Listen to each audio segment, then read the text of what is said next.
जीवनातील 6 कठोर सत्य जे की तुम्ही देखील ते कधी ना कधी अनुभवले असतील आणि ज्या व्यक्तीने या नियमांचे पालन केले तो कधीच अपयशी होणार नाही।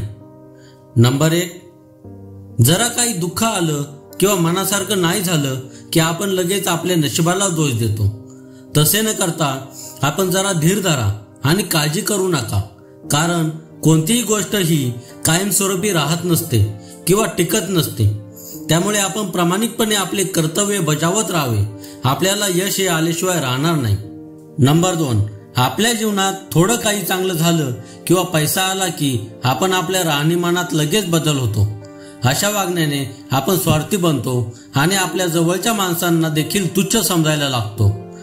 यातून तुमचा खरा चेहरा सर्वांपुढे येतो व माणसे आपल्यापासून दुरावतात। त्यामुळे आपल्यातील घमंड मिटवून टाका, कारण याने तुम्ही कधीच प्रगती करणार नाही। नंबर 3, जीवनामध्ये आपल्याला खूप साऱ्या संकटांना सामोरं जावं लागतं। यश आणि अपयश तसेच सुख आणि दुःख या एकाच नाण्याच्या 2 बाजू आहेत। जीवनात थोडं काही बिनसलं की लगेच नशिबाला दोष देता किंवा याला त्याला सांगत सुटता की माझ्या जीवनात असा प्रॉब्लेम झालाय, तसा प्रॉब्लेम झालाय। खरे तर आपलं दुःख हे समोरच्याला सांगितल्यानंतर ते कमी होतंय का? आता जगाची रीत बदलली आहे। लोक रडून ऐकतात आणि दुसऱ्याला हसून सांगतात, कारण आपल्या दुःखाची कुणीच पर्वा करत नाही। त्यामुळे आपलं दुःख लपवा।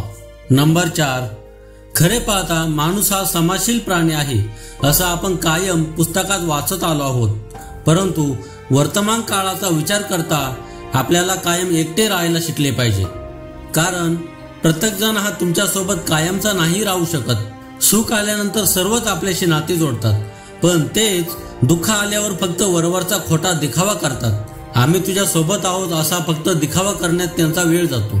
नंबर 5, कायम जास्तीत जास्त एकटे राहण्याचा प्रयत्न करा। प्रायव्हेट राहा, जास्त माणसात जाऊ नका, त्यामुळे तुमची इज्जत कमी होते।